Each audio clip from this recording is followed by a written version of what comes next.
Good morning, everyone. Thầy gửi lời chào toàn thể đại chúng. So it's been some time that I could not virtually, like meeting with you all.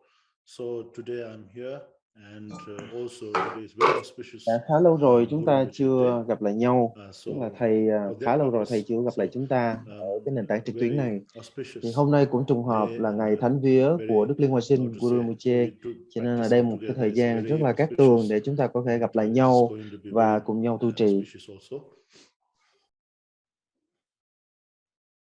So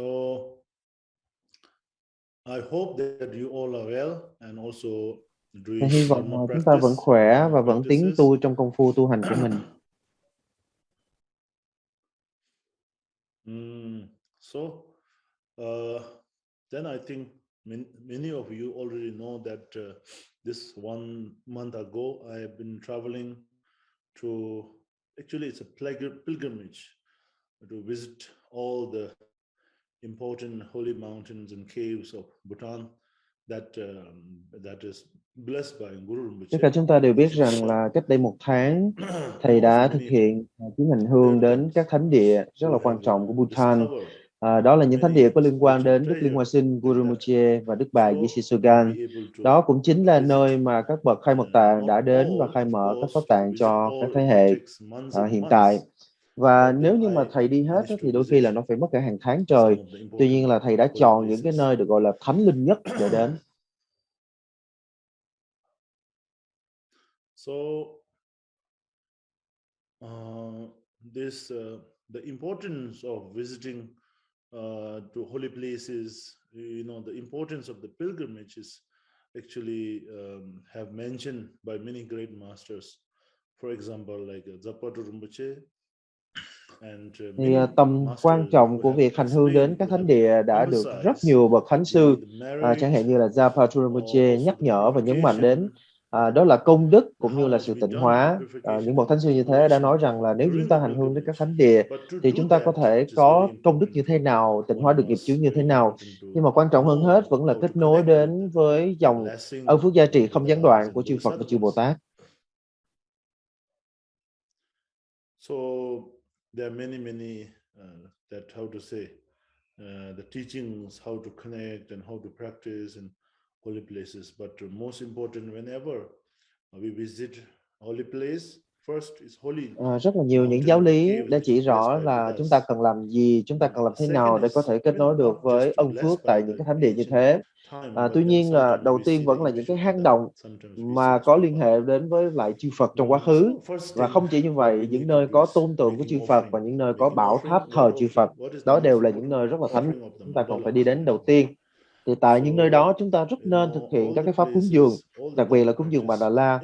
Thì ở đây chúng ta phải hiểu rằng là cúng dường Mandala có cái vai trò rất là lớn trong cái công phu tu hành của chúng ta.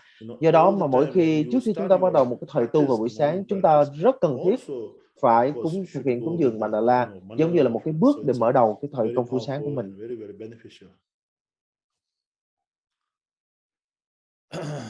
So during the pilgrimage, I be able to, of course, those caves and mountains, but at the same time, I was so fortunate to see all this, the therma object, like the Purpa discovered by the Ratnalingba, and sometimes we see the image of Guru Rinpoche or Buddha, Vajrasattva, the Manjushri, discovered by the different Tirthans like Pemalingba, Guru Chuang, and many. So these important objects, and of course, whenever I see these important objects that blessed by the great masters, trong cái chuyến hành hương đến các thánh địa thì ngoài việc là thầy chiêm bái những cái thánh tích, chiêm bái những cái nơi chốn như thế, thầy còn chiêm bái những thánh vật, những cái bảo pháp có liên quan đến những bậc thánh, chẳng hạn như là con dao phổ ba của đại khai mật tạng Ratnalingpa, rồi tôn ảnh của chư Phật, chư Bồ Tát, rồi tông hạnh của Đức Liên Hoa Sinh, rồi các hình ảnh của chân ngôn, rồi những cái thánh tích có liên quan đến Thema Linpa vân vân. Thì khi mà chiêm bái các thánh tích hoặc là chiêm bái những thánh vật như vậy và thọ nhận ơn phước gia trì, thì thầy luôn luôn hướng tâm của mình đến hết thảy mọi hữu tình chúng sinh. Một mặt là bản thân của thầy thọ nhận được ơn phước gia trì, nhưng mà mặt khác thầy luôn luôn hướng tâm mình đến hết thảy mọi hữu tình chúng sinh, đến tất cả những ai có kết nối với thầy trong đời này. Thì chúng ta đều biết rằng là hữu tình chúng sinh đối với chúng ta luôn luôn có kết nối với nhau. Cho dù chúng ta có biết nhau hay không, cho dù chúng ta có thấy được nhau hay không, thì chúng ta và hữu tình chúng sinh đều có chung một tự tánh, cho nên tất cả chúng ta đều có kết nối với nhau, đều có liên hệ với nhau. Và không phải chỉ có cái thân này của thầy. Thầy không bao giờ thầy giới hạn ở trong cái thân này của thầy cả, bởi vì thầy nhìn nhận rằng là mình chưa từng tách biệt với chúng ta, chưa từng tách biệt với đại chúng, chưa từng tách biệt với hữu tình chúng sinh. Cho nên mỗi khi mà thọ nhận gia trì, thầy luôn luôn quán chiếu như thế, tức là ơn phước gia trì rót vào trong thầy, nó không chỉ giới hạn ở thân này của mình. Bởi vì khi mà chúng ta thọ nhận gia trì, thầy luôn luôn tâm niệm rằng là mỗi khi chúng ta thọ nhận gia trì thì bản thân chúng ta phải là cái người xứng đáng, phải là một cái vật chứa xứng đáng, và chúng ta còn phải đủ lớn nữa. Nếu như mà chúng ta cái vật chứa là chúng ta mà không đủ lớn thì dòng ơn phước quá to lớn, chúng ta làm sao mà nhận hết được. Cho nên là thầy không bao giờ mỗi khi mà thầy nhận gia trì mà thầy lại chỉ giới hạn trong cái thân này của mình, mà thầy luôn luôn tin tưởng rằng là mình giống như là một cái trạm thu phát, mình giống như là một cái cánh cổng để có thể kết nối được với tất cả hữu tình chúng sinh, để dòng ơn phước này thông qua thầy có thể lan tỏa đến tất cả hữu tình chúng sinh. Và thầy tin rằng là tất cả chúng ta cũng nên tư duy, cũng nên làm như thế. Yes. So, how to say, be able to see many holy places. So very, very fortunate, very lucky, and also met many good, great practitioners, and they are all very great practitioner, follower of great masters like the previous Tingu Khenze, and also previous Dunjum Rinpoche, previous Dunjum Rinpoche. Trong cái chuyến mình, thầy đã đi qua rất là nhiều những thánh địa và có những cái duyên phước rất là to lớn. Đó là duyên phước rất là to lớn để có thể đến được những cái thánh địa như vậy, cũng như là gặp rất là nhiều những bậc tu hành cao thượng, những bậc đức cao vọng trọng, cũng như là đến những cái nơi có liên hệ đến những bậc thánh trong quá khứ, chẳng hạn như là Tingu Khenze Rinpoche đời trước hoặc là Dunjum Rinpoche đời trước, cũng như là gặp gỡ rất là nhiều những đệ tử thuần thành, những người mà thầy đã kết nối và thầy đã truyền cho giáo pháp cho họ. Đó thật là một duyên phước vô cùng lớn lao. Và đặc biệt là tại miền đông của Bhutan là một cái nơi có thể gọi là hẻo lánh, nhưng mà kết nối của những người ở nơi đó với pháp Phật thì lại vô cùng sâu sắc, và mọi người đều một lòng tu Phật. Thì như vậy chúng ta thấy rằng là đó là cái duyên phước rất là to lớn để thầy có thể đi đến những cái nơi thánh linh như vậy và gặp gỡ rất là nhiều người như vậy. Cho nên là trong cái chuyến hành hương của mình, thầy luôn luôn tâm niệm rằng là ơn phước của thầy xin lan tỏa đến hữu tình chúng sinh, công đức của thầy cũng xin hồi hướng đến hết thảy hữu tình chúng sinh. Yes. So, of course, Bhutan is such a holy land, and there are many prophecies says that Bhutan is, there's not even a small 1 inch of place where that Guru Rinpoche has not put, his feet. They will not visit it, not touch his feet, not even 1 inch there. So it's a very holy land, a very holy place. So, therefore, so then also very lucky, very fortunate is that this country exists in this world, and as a really true Buddhist country. Chúng ta đều biết rằng là Bhutan là một vùng đất vô cùng linh thánh. Đây không phải chỉ đơn thuần là nơi mà Guru Rinpoche đã đặt chân đến. Thì ở tại Bhutan, Đức Liên Hoa Sinh đã đến và đã từng để lại dấu chân của mình. Và chúng ta rất là may mắn có được một cái đất nước giống như là Bhutan, một cái đất nước Phật giáo, và không chỉ là Phật giáo bình thường mà là Phật giáo Kim Cang Thừa, một đất nước của Phật giáo Kim Cang Thừa. Cho nên là chúng ta luôn luôn cầu nguyện cho đất nước này có thể trường tồn và có thể lan tỏa sự từ ái, sự an bình, năng lượng hòa thuận đến khắp nơi trên thế giới, để mọi quốc gia đều có thể an bình, mọi quốc gia đều có thể hòa thuận giống như vậy. Yeah.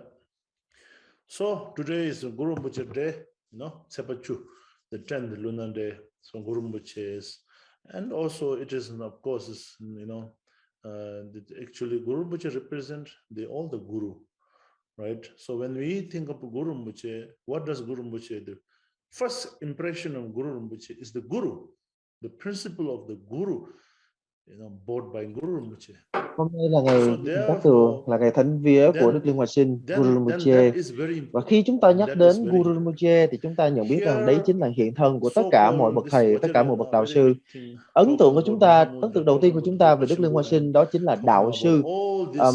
Thì chúng ta phải hiểu rằng là đạo sư là vô cùng quan trọng. Ở trong Kim Cang Thừa chúng ta nghe rất là nhiều những giáo lý có liên quan đến Đại Thủ Ấn, có liên quan tới Đại Viên Mãn, rồi các giáo lý tối thượng của Mật Thừa. Nhưng chúng ta phải hiểu rằng là cội nguồn của Đại Ấn, cội nguồn của Đại Viên Mãn, cội nguồn của giáo lý tối thượng của Mật Thừa đều phải từ bậc đạo sư. Và khi mà chúng ta nhìn vào cái hồng danh của Guru Rinpoche, Guru có nghĩa là đạo sư, Rinpoche có nghĩa là tôn quý, chúng ta sẽ hiểu đó là đạo sư tôn quý hoặc là trân bảo đạo sư. Thì chúng ta sẽ thấy rằng là ngay cả danh hiệu của Đức Liên Hoa Sinh thôi cũng đã nhấn mạnh vào gốc của Đại Ấn nằm ở đâu, gốc của Đại Viên Mãn nằm ở đâu, gốc của tất cả các giáo lý tối thượng của Mật Thừa nằm ở đâu. Chỉ hồng danh của Đức Liên Hoa Sinh thôi cũng đã nói lên tất cả. Yeah. So that is what we need to understand whenever we, try to, connect with Guru Rinpoche. The first principle is Guru Rinpoche is not something separate, not something different from our own Guru. That is I think first, the important, the very, very key to connect with Guru Rinpoche is through your own Guru, through your own Dharma Guru, right? So when we say Guru now, again, there are many types of Guru there. So the first Guru definitely will be the one who gave you, who introduced, one who gave the introduction of the Buddha, Dharma, and Sangha. Nowadays in Asian countries we say refuge ceremony, no? We say refuge ceremony. So the Guru who gave refuge ceremony, which when we receive the refuge ceremony, means when we receive the vow of the refuge, when we receive, giving the Dharma name, cutting hair like that, that's a basic, but that is important because that is where you start. Then second is the Guru who explains about bodhicitta, right? But Guru who explains, usually it goes like Guru who gives the chúng ta kết nối với Đức Liên Hoa Sinh, chúng ta cần phải hiểu cho tỏ tường. Để kết nối được Đức Liên Hoa Sinh thì chúng ta phải biết rằng là Đức Liên Hoa Sinh, Guru Rinpoche, chẳng ai khác đó chính là vị thầy của mình. Vị thầy của chúng ta chính là Guru Rinpoche. Thì khi mà chúng ta nói về thầy thì chúng ta có rất là nhiều những cái tầm, những cái cung bậc để chúng ta hiểu được cái chữ thầy là như thế nào. Đầu tiên, cách hiểu sơ khởi nhất, thầy sẽ là bậc chỉ đạo, bậc điểm đạo cho chúng ta, là bậc sẽ cho chúng ta quy y và dạy cho chúng ta hiểu thế nào là Phật, thế nào là Pháp, thế nào là Tăng. Và vị thầy này thường chúng ta sẽ thấy cái vai trò của vị thầy này, cái cung bậc này. Khi mà chúng ta quy y Tam Bảo thì thầy sẽ là cái người hướng dẫn cho mình, giải thích cho mình, sau đó cắt tóc và ban pháp danh cho mình. Đó là cái tầng đầu tiên khi mà chúng ta hiểu về vị thầy. Cái tầng thứ hai để chúng ta hiểu vị thầy, đó chính là bậc trao truyền Bồ Tát giới cho chúng ta. Thì khi mà chúng ta quy y ở tầng thứ nhất thì vị thầy sẽ chỉ cho chúng ta biết rõ ràng những cái giới về quy y, đâu là thập thiện, đâu là thập ác. Thì ở cái tầng thứ hai này, thầy sẽ chỉ cho chúng ta như thế nào là Bồ Tát giới, như thế nào là giới nguyền của một bậc Bồ Tát. Thì đây là ý nghĩa của cái chữ thừa. Ở trong chữ Mật Thừa hoặc là Đại Thừa, chữ thừa nó chỉ là một cái cỗ xe thôi. Tức là khi mà chúng ta đã có cái bước đầu tiên rồi thì chúng ta sẽ đến cái bước thứ hai, tức là chúng ta sẽ đến một cái cỗ xe lớn hơn. Nó cũng giống như là chúng ta sẽ đi từ xe máy lên tới xe hơi, sau đó lên tới máy bay vân vân. Thì nó chỉ là như vậy thôi. Thì khi mà chúng ta thọ Bồ Tát giới thì đây không chỉ là về mặt nghi lễ mà chúng ta phải lắng nghe rất là kỹ lưỡng, bởi vì vị thầy ở tầng này sẽ chỉ cho chúng ta rõ từng giới luật của một bậc Bồ Tát ra sao. Và ở cái nhận thức thứ ba, cái tầng nhận thức thứ ba về chữ thầy, đó sẽ là bậc trao truyền quán đảnh mật thừa cho chúng ta. Có nghĩa là đây sẽ là một bậc sẽ dẫn đường cho chúng ta bước vào trong mật thừa. Như vậy chúng ta sẽ thấy rằng là đại đệ sẽ có 3 cách để chúng ta hiểu về một vị thầy. Tầng bậc đầu tiên sẽ là bậc mà cho chúng ta, hướng dẫn chúng ta, điểm đạo cho chúng ta, chỉ dẫn cho chúng ta quy y Tam Bảo. Thứ hai là truyền trao giới Bồ Tát cho chúng ta, và sau cùng đó là truyền trao quán đảnh cho chúng ta. Và ở cấp độ thứ tư là cấp độ có thể gọi là tối thượng nhất, tức là thầy sẽ là người chỉ cho chúng ta được cái tự tánh của tâm mình, giúp cho chúng ta trực nhận được tự tánh của mình, tự tánh của tâm. Nhưng mà để chúng ta bước được đến tầng này thì phải là cái căn cơ của mình hết sức vững vàng. Một khi mà căn cơ của chúng ta đã vững vàng rồi, chúng ta mới có thể tiếp cận được những cái tầng giáo lý về tự tánh của tâm. Còn nếu như căn cơ của chúng ta chưa sẵn sàng, chưa được vững vàng, thì cho dù vị thầy đó tỉnh thức như thế nào, chỉ cho chúng ta bao nhiêu điều, giảng cho chúng ta bao nhiêu thứ, thì chúng ta cũng không thể nào nhìn nhận được, cho dù đó là Tilopa hay là Naropa đi chăng nữa. Cho nên để chúng ta có thể đến được cái cấp độ trực nhận được tự tánh của tâm, thì chúng ta cần phải có được sự vững vàng về căn cơ của mình, vững vàng về nhận thức của mình. Yes. So it's very important, that it's not, I always say, it is not the guru, what kind of guru you have. It is about you, how much your capacity is, and then how much you have the realization or the wisdom, and that is very important. So sometimes it also depends on our karmic connection. So sometimes we see the guru, great guru, we meet there, we're together, but we not be able to realize that. So sometimes you know the guru, but then you don't get the opportunity to connect with him, like not getting received teaching from him. Like this kind of situation can happen. So therefore, what is important here now to connect with the guru is all the time we make good aspiration, right?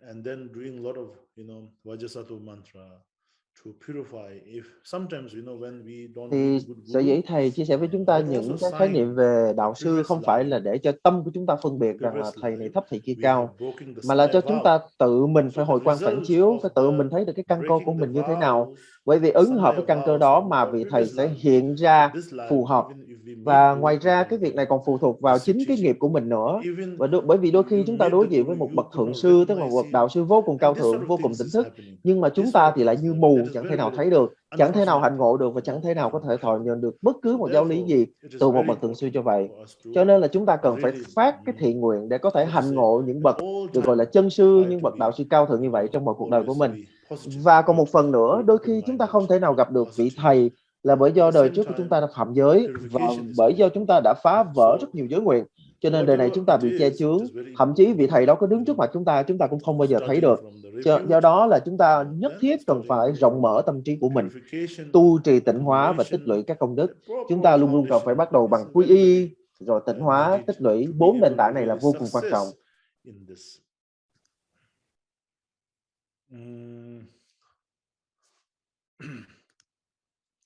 Yeah, so today Guru Rinpoche Day, I think you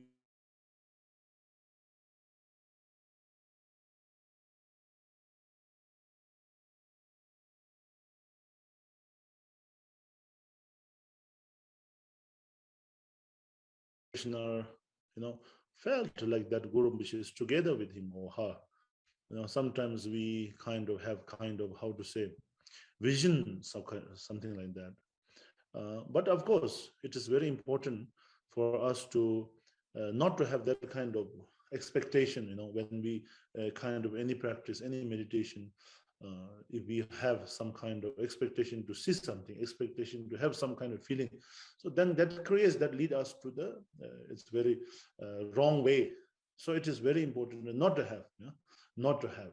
So always, first, refuge, by the refuge, what happens is that you're receiving blessings of Buddha and Dharma and Sangha. So why it is important is because when we ourselves right now, actually, what is the ultimately why we are already have the Buddha nature, right? Our nature is a Buddha itself. So that is the ultimate thing. But right now, when you look really from the really, very realistic way, if we see, then we know that we are not Buddha, right? You are not Buddha yet. I'm not Buddha yet. Even though that thousands and thousands of teachings and 100,000s of teachings Buddha have gave to really indicates, to explain about how to say, to the essence or the nature of self is Buddha itself, right? But then when it comes to here, this point, then we already know that our mind is filled with the negative emotions. Our mind is filled with the confusion. Our mind filled with all the emotions and thoughts and emotions. So then what does it mean now here? So here, since we know the situation is like that, so it is very important to connect to the Buddha. Đôi khi là do một cái vài so kết nối nào đó mà trong cái ngày này chúng ta có thể thấy được linh ảnh của Đức Liên Hoa Sinh xuất hiện trước mặt chúng ta. Nhưng mà ở đây thầy muốn nói rằng là cái quan trọng nhất là gì? Quan trọng nhất vẫn là chúng ta không có phải là mong đợi hay là trông chờ rằng là chúng ta sẽ thấy cái này cái kia, mắt chúng ta phải thấy cái linh ảnh, hoặc là tâm chúng ta phải thấy cái này cái kia. Bởi vì nếu như chúng ta mà cứ mong đợi và cứ trông chờ thấy cái này cái kia thì điều đó có thể đưa chúng ta đi sai hướng. Cho nên là trước hết vẫn phải là quy y để thọ nhận giá trị của Tam Bảo. Thật ra thì về mặt gốc giáo mà nói, chúng ta đều tất cả mọi người đều chúng sinh và chúng ta đều có Phật tánh, tất cả chúng ta đều có tánh giác, nhưng mà ngay lúc này đây chúng ta biết rõ rằng là mình vẫn chưa phải là một vị Phật, mình vẫn chưa đạt được sự tỉnh thức của một vị Phật. Dù cho hàng ngàn giáo lý mà Đức Phật đã truyền trao đều chỉ rõ và đều khẳng định về tánh giác này là Phật, nhưng mà bởi vì chúng ta ý thức được mình còn là phàm phu thì tâm mình vẫn còn tiêu cực, tâm mình vẫn còn mê vọng. Cho nên một khi chúng ta đã ý thức được điều đó thì chúng ta rất muốn kết nối với Tam Bảo để một ngày nào đó nhờ ân phước kết nối với vị Phật ở bên ngoài, chúng ta có thể nhận ra vị Phật ở bên trong. Khi chúng ta quy y tăng thì chúng ta sẽ tịnh hóa được những cái ác nghiệp, những cái che chứa ở nơi thân của mình. Khi chúng ta quy y pháp, chúng ta sẽ tịnh hóa được những cái ác nghiệp, những cái che chứa ở nơi khẩu của mình. Và khi chúng ta quy y Phật, chúng ta sẽ tịnh hóa được những cái che chứa, những cái ác nghiệp ở nơi tâm của mình. Đó chính là cái ý nghĩa và lợi ích của quy y. Và sau khi chúng ta đã quy y xong rồi thì chúng ta sẽ bước thêm một bước nữa trong cái sự nghiệp tu hành của mình, đó chính là khởi Bồ Đề tâm. Khi mà chúng ta tu hành thì tâm ý của chúng ta luôn luôn mong muốn rằng là mình phải biết được đường hướng của mình là đâu, tức là mình tu đường hướng như thế nào. Thì cái đường hướng đó hay là động cơ đó chính là lợi lạc cho hữu tình chúng sinh. Và đặc biệt là đối với giáo lý mật thừa thì tinh thần vô ngã được nêu rất cao, không còn sự khác biệt nào giữa chúng ta và hữu tình chúng sinh. Thậm chí đối với giáo lý mật thừa không có chuyện rằng là chúng ta phải thành Phật, tức là mình phải lo cho cái thân của mình đã. Khi mà mình thành Phật rồi thì mình mới quay lại mình cứu chúng sinh. Thậm chí đối với giáo lý mật thừa điều đó cũng là sai. Và đối với giáo lý mật thừa thì không phải chờ đến khi mình thành Phật mình mới nghĩ đến hữu tình chúng sinh, mà ngay trong cái hiện tại này đây tôi biết mặc dù tôi chưa phải là một vị Phật nhưng tôi có thể giúp đỡ được cho hữu tình chúng sinh, tôi có thể quan tâm đến họ, tôi có thể hỗ trợ cho họ, tôi có thể cứu giúp họ được chừng nào thì tôi sẵn sàng tôi làm chừng đó.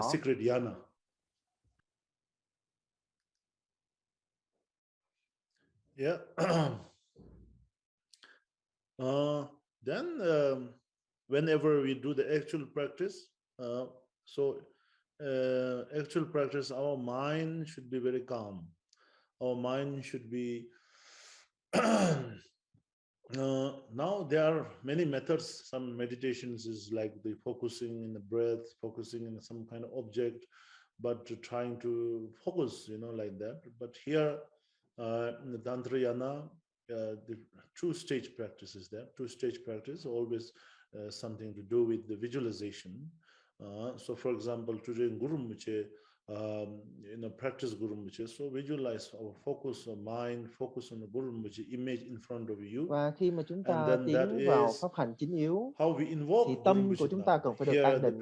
Thì ở trong Phật Pháp thì chúng ta sẽ có rất là nhiều phương pháp để có thể an định được tâm. Chúng ta có thể quán niệm hơi thở, hoặc là chúng ta sẽ chú tâm vào một cái đề mục nào đó, một đối tượng nào đó. Còn ở trong giáo lý mật thừa thì sẽ có hai giai đoạn. Trước hết là chúng ta sẽ quán tưởng tôn ảnh của Đức Liên Hoa Sinh, tức là chúng ta sẽ quán tưởng linh ảnh của Đức Liên Hoa Sinh hiện ra phía trước mình. Chúng ta sẽ quán tưởng rất rõ ràng chi tiết. Và sau đó chúng ta sẽ dùng bài 7 dòng để khấn nguyện để thỉnh Đức Liên Hoa Sinh thật sự hiện thân đến.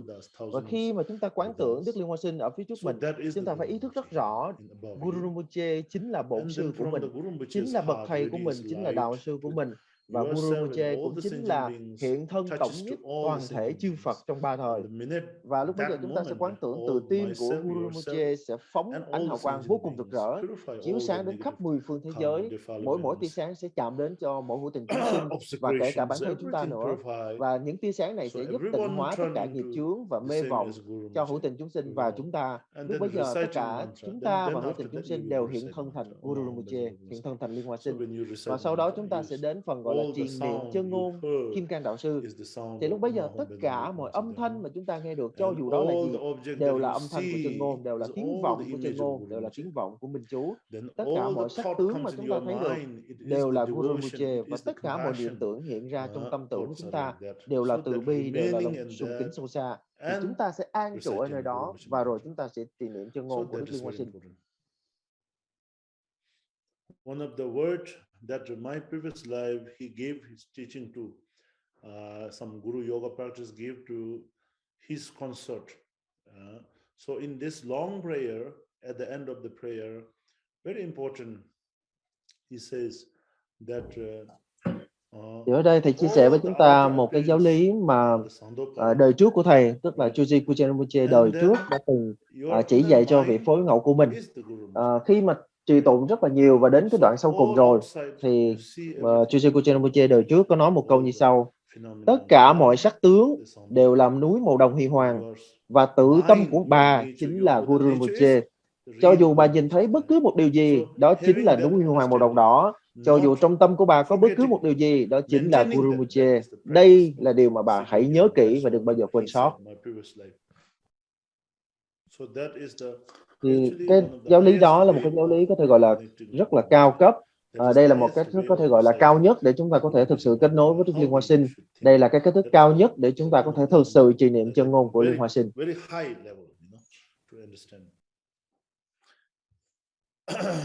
Then at the end we recite the prayer to remove obstacle, and also Sambal-hundu. Sambal-hundu is to remove obstacle and fulfill all the wishes, right? So Guru Rinpoche here, emphasize obstacle in three ways. Guru Rinpoche emphasize obstacle in three ways. So that is, which is the outer obstacle, inner obstacle, secret obstacle. That is, the obstacles, different. Actually, obstacles, there are three types, right? So outer obstacle, I think now you see in this world happening the destruction of the outer phenomena, the destruction of the environment. Basically the outer is something like that. This balance, that how to say it.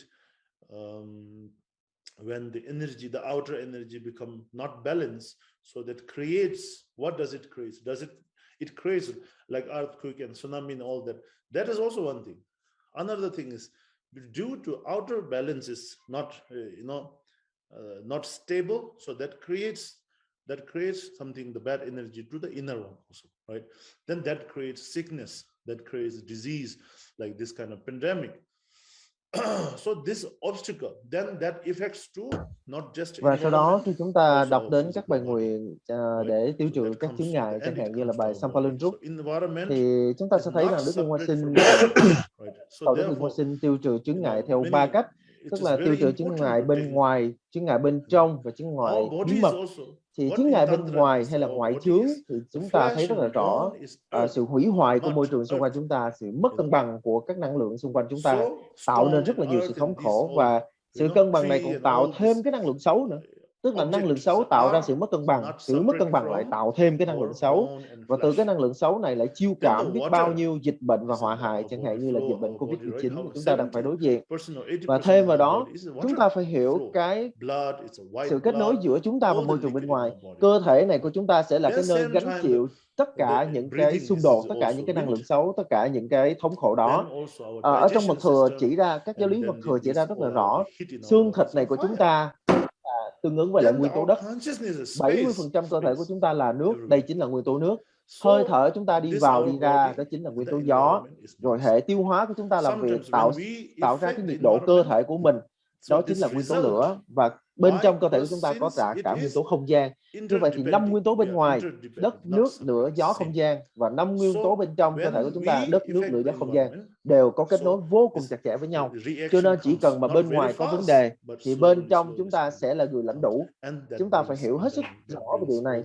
Tất cả những cái tác động của môi trường bên ngoài có thể sẽ không đến ngay với chúng ta, nhưng mà nó sẽ thấm vào từ từ, và đến khi chúng ta phát hiện ra thì e rằng sẽ rất là muộn rồi. Đây là cái điều mà chúng ta phải ý thức được. Yeah, then now the inner obstacle is more like our mentally. It's more like our mental, the way of thinking. Our mind becomes sometimes due to our, why our mind becomes so unstable, because of the negative emotions, negative thoughts, right? So whenever we have negative, I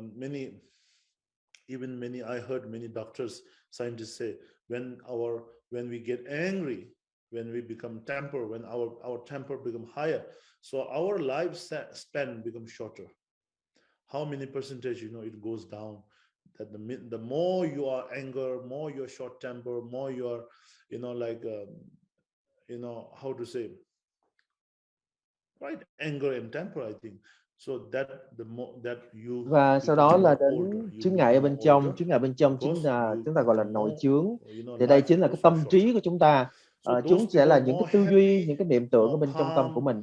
Và khi tâm của chúng ta chưa định thì các cái vọng tưởng và phiền não sẽ khởi sinh liên tục. Nó sẽ giống như là rất nhiều làn sóng cùng khởi sinh liên tục. Thì thầy đã từng nghe có một bác sĩ y khoa đã từng nói rằng là khi mà chúng ta nóng giận thì cái tuổi thọ của chúng ta sẽ giảm đi.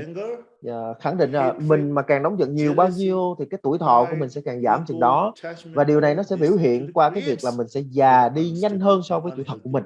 Tức là do chúng ta quá nóng giận đi, cho nên là các cái cơ trên cơ thể chúng ta, rồi toàn bộ cơ thể của chúng ta, nó sẽ thúc đẩy cái quá trình lão hóa nhanh hơn. Còn nếu như mà chúng ta an hòa, nếu như chúng ta dễ chịu, nếu như chúng ta tràn đầy sự từ bi, thì chúng ta lại nhìn trẻ hơn cái tuổi thọ của mình.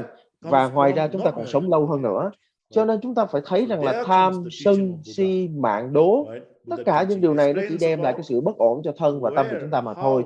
Cho nên là nội chướng chính là những cái vọng niệm và phiền não trong tâm của chúng ta. Thì khi chúng ta nhận thức được điều này rồi thì chúng ta phải nhìn nhận sâu xa hơn là chúng đến từ đâu, chúng bắt nguồn từ đâu. Đó là việc chúng ta chưa nhận thức rõ về tự tánh của mình. Và chúng ta thấy rằng là giáo lý của Đức Phật rất là nhiều. Trong giáo lý của Đức Phật là hàng tầng lớp, nhưng mà không chỉ là cho chúng ta thấy được cái hiện tượng ở bên ngoài, mà còn giúp cho chúng ta nhìn rõ được cái nguyên nhân ở bên trong. Còn nếu như chúng ta chỉ chạy theo các cái hiện tượng biểu hiện ở bên ngoài để chúng ta cố gắng xử lý những cái bên ngoài, thì chúng ta sẽ không cách nào chúng ta có thể giải quyết được vấn đề một cách triệt để, hay là giải quyết nó một tận gốc được. Do đó, chẳng hạn như là khi nóng giận thì chúng ta phải hiểu rõ được cái nguyên nhân nằm ở đâu. Còn nếu không, chúng ta chỉ chạy theo cái sự nóng giận thì mọi thứ nó chỉ chạy tệ hơn mà thôi. Cho nên là chúng ta nhận thức về điều gì? Ngoài cái hiện tượng bên ngoài, chúng ta phải nhìn được cái bản chất ở bên trong nữa. Then how do we know the source? How we figure out this? Then it is very, in the teaching of Buddha, always emphasize that our mind has to be very clear, right? First thing, and focus. So to have that, then all the meditation methods, all the dharma practices, actually to find that, right? To find that, to really not just, in the right way of handling our emotions. That is actually the entire, all the Buddha Dharma is all about this, right? So there are plenty of countless meditation methods are there, practices are there, right?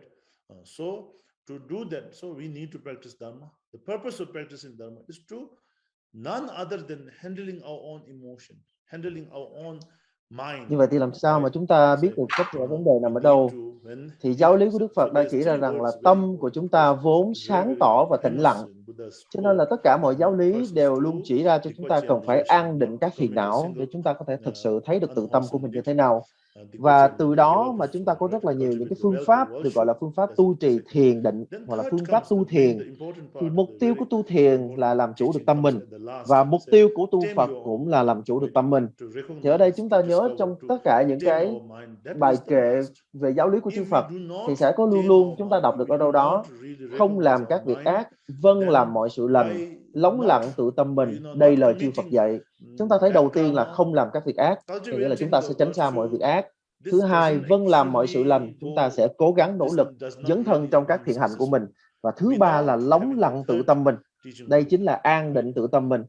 Nếu như chúng ta không lắng lặng được, nếu như chúng ta không an định được tâm mình, thì cho dù chúng ta có muốn không làm điều ác hay là có muốn vâng làm sự lành bao nhiêu đi chăng nữa cũng sẽ rất khó để có thể thành tựu được. Cho nên chúng ta phải thấy là đây chính là cái điểm trọng yếu, chính là lắng lặng tự tâm mình. Thì từ đó chúng ta sẽ thấy được cái tầm quan trọng của văn, tư và tu, tức là tam vô lậu học. Thì văn có nghĩa là gì? Ở trong tiếng Tạng, văn, tư và tu sẽ là thơ samgum. Thì văn có nghĩa là lắng nghe, là tiếp nhận. Văn có nghĩa là chúng ta sẽ lắng nghe và chúng ta tiếp nhận giáo lý. Thứ hai là tư. Tư có nghĩa là chúng ta sẽ quán chiếu, chúng ta sẽ suy xét. Nó giống như việc là chúng ta đặt câu hỏi tại sao là như thế này, tại sao là như thế kia. Và sau cùng đó là tu, có nghĩa là chúng ta đưa vào thực hành, chúng ta ứng dụng những gì mà mình đã học, mình đã nhận diện được. Nếu như mà chúng ta muốn thắc mắc thì chúng ta hãy thắc mắc khi chúng ta ở bước thứ hai, đó chính là tư, đó chính là quán chiếu, đó chính là suy xét. Còn một khi mà chúng ta đã xác định là mình đã bước vào tu rồi thì chúng ta cứ thẳng bước mà hành, chúng ta không dao động nữa. Chúng ta không bao giờ nên nhảy bước, tức là chúng ta nghe xong rồi chúng ta lao vào chúng ta thực hành, để rồi khi mà chúng ta công phu tu hành thì bao nhiêu những cái niệm tưởng, bao nhiêu những cái câu hỏi nó xuất hiện trong đầu chúng ta, nó làm cho chúng ta rối. Chúng ta không có nên làm như thế. Then third is the secret obstacle. Here Guru Rinpoche explains secret obstacle is the not knowing the view, right? Not maintaining after knowing everything. Now sometimes when we practice, during practice now, because obstacle is not the demon, not the something outside, then because when we really go deep into meditation practice, like Dzogchen Chimbo or Mahamudra, at that moment our mind sometimes, our mind itself. Và thứ ba đó là mật chướng hay là chướng ngại bí mật. Thì mật chướng sẽ chính là tự tâm của mình. Khi mà chúng ta nói về chướng ngại hay chúng ta nói về ma chướng thì chúng ta ở cái tầng này thì không phải còn ở bên ngoài hay là ở đâu đó nữa. Khi chúng ta bước vào những cái pháp tu cao hơn, chẳng hạn như là đại thủ ấn hoặc là đại viên mãn, thì tâm này của chúng ta sẽ chính là ma, tâm này của chúng ta sẽ chính là chướng. Và lúc này tri kiến, tức là cái cách nhìn nhận của chúng ta, nó sẽ là cái chướng ngại cho chúng ta. Có nghĩa là chúng ta mất đi cái tri kiến cao thượng, mất đi Phật tri kiến. Mà một khi chúng ta đã mất đi cái Phật tri kiến rồi thì chúng ta đang gặp mật chướng rồi. Do đó chúng ta cần phải cầu nguyện đến Đức Liên Ngôi Sinh để có thể tiêu trừ được cả ba tầng chướng ngại này, bao gồm bên ngoài, bên trong và cả bí mật cho chúng ta. Và đặc biệt ở trong thời mạt Pháp này thì chúng ta có thể nói rằng là Đức Liên Hoa Sinh Guru Rinpoche chính là Đức Phật Chí Tôn, là bậc có oai đức tiêu trừ chướng ngại toàn hậu nhất. Cho nên là chúng ta trong ngày thánh vía của người sẽ cùng nhau tu trì, sẽ cùng nhau cầu nguyện cho toàn thể hữu tình chúng sinh, đặc biệt là những ai đã qua đời, đã mất đi sinh mạng trong đợt dịch này và những ai bị ảnh hưởng nặng nề trong đợt dịch này. Then I also like to tell all of you that we set a goal. Almost 1 year I have told all my students, Dharma students, to finish 100 million Guru Rinpoche mantra. Thì trong hơn một năm qua, Thầy đã khuyến tấn đại chúng, đặc biệt là những người học trò của mình, hãy cùng nhau tích lũy 100 triệu biến chú Guru Rinpoche. Thì mục tiêu của việc tích lũy và cầu nguyện này là để tiêu trừ dịch bệnh. Chúng ta được thấy rằng là dịch bệnh này đã gieo rắc cái chết và thống khổ cho bao nhiêu hữu tình chúng sinh. Và hôm nay thì Thầy nhận được tin báo, hôm nay chính trong ngày thánh vía của Đức Liên Hoa Sinh, thì Thầy nhận được tin báo rằng là chúng ta đã hoàn tất 100 triệu và thậm chí còn nhiều hơn nữa. Cho nên là Thầy vô cùng hoan hỷ và xin tùy hỷ công đức của tất cả những ai đã tham gia tích lũy 100 triệu biến chân ngôn này. Và chúng ta sẽ cùng nhau cầu nguyện thêm nữa, sẽ cùng nhau hồi hướng công đức này cho hết thảy hữu tình chúng sinh.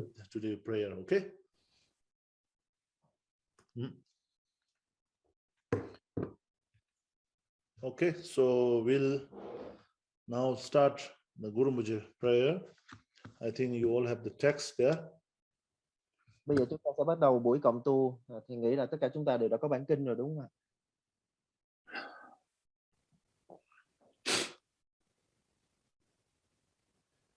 You are ready? Are we ready? Chúng ta bắt đầu nhé.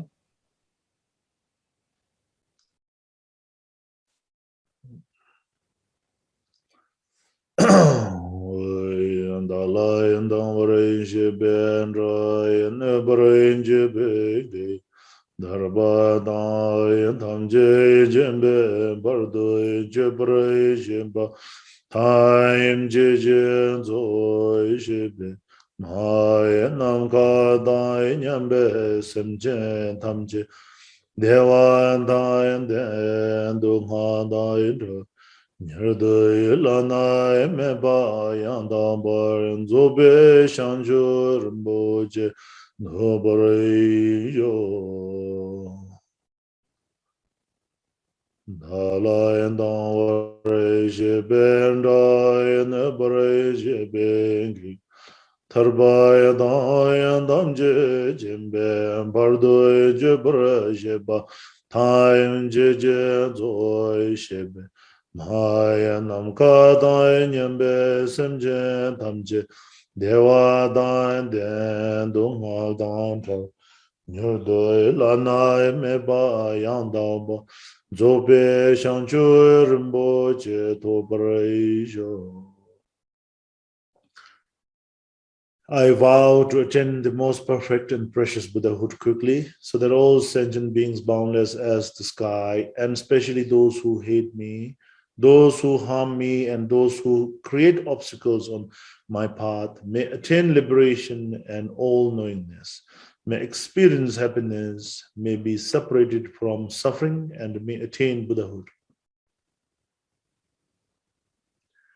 Ten chedo sa ma je je pardo lunga ye sumang gewa la ko ma she pardo lunga ye sum gewa la engu ten de re ne zong de ni ma san dai zang je par lunga ye sum gewa la engu.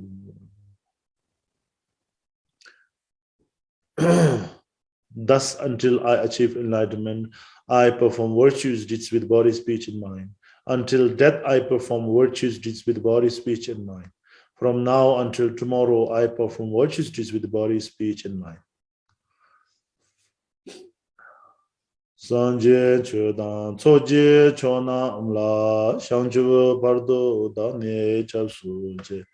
Dagin jinso jebe chonam je dola penjure sanje ndubarajo. Sanje chodan choje chonam la chanju bardo dane chapsuje. Dagin jinso jebe senam je dola penjure sanje ndubarajo. In the Buddha, the Dharma, and the most excellent Sangha, I take refuge until enlightenment is reached. By the merit of generosity and the other good deeds, may I attain Buddhahood for the sake of all the sentient beings. Maya nam ka dan nyambe semjen damje dewa dan diwen judan dembar juriji. Dungayan dayan dungayan jen judan dawar juji. Dungalay me ben dewa dayan min dawar juji. Nyerin chadan yedon trawe tongyam la nebar juji. Maya nam ka dayan nyambe semjen damje dewa dan dewe judan dembar juji. Dungal dayan dungal jen judan dawar juji. Dungal me ben dewa ta min dawar juji. Nyerin chadan yedon trawe tongyam la nebar juji. May all sentient beings, boundless as the sky, have happiness and the causes of happiness. May they be liberated from suffering and the causes of suffering. May they never be separated from the joy which is free from sorrow. May they rest in equanimity, free from the attachment.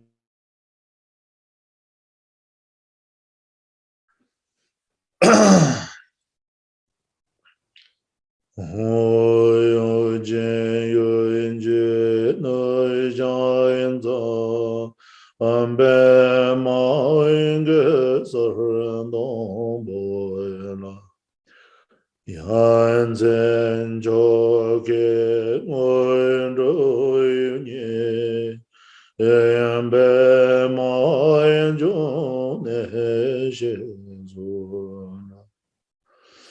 hồi tôi khăn đôi mòn bôi ngồi trên trên Giêsu đàn đôi trên trên lại trên rồi rồi người rồi em bé mà xin đến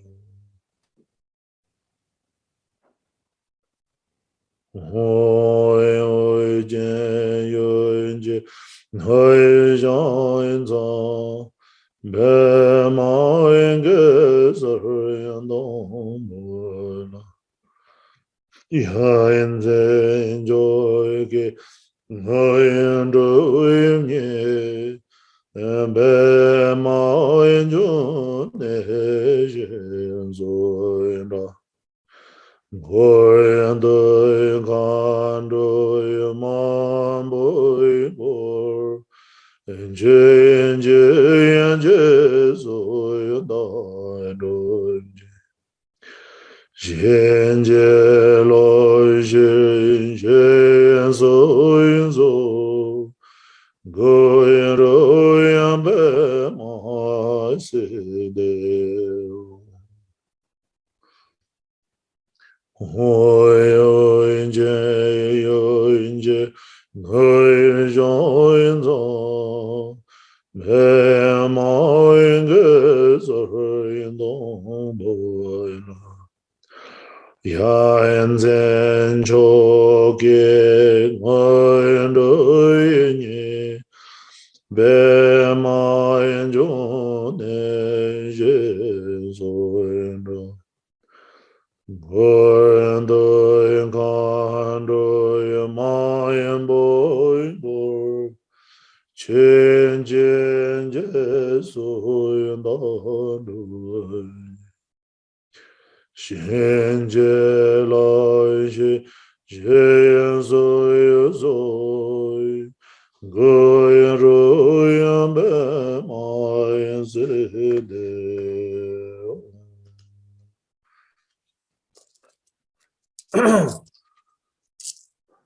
Mày ơi bên trên guru bên mai sự đều Mày ơi bên trên guru bên mai sự đều Mẹ ơi bên trên guru bên mai sự đều Mẹ ơi bên trên guru bên mai sự đều Mẹ ơi bên trên guru bên mai sự đều Mẹ ơi bên trên guru bên mai sự đều Mẹ ơi bên trên guru bên mai sự đều Mẹ ơi bên trên guru bên mai sự đều Mẹ ơi bên trên guru bên mai sự đều Mẹ ơi bên trên guru bên mai sự đều Mẹ ơi bên trên guru bên mai sự đều Mẹ ơi bên trên guru bên mai sự đều Mẹ ơi bên trên guru bên mai sự đều Mẹ ơi bên trên guru bên mai sự đều Mẹ ơi bên trên guru bên mai sự đều Mẹ ơi bên trên guru bên mai sự đều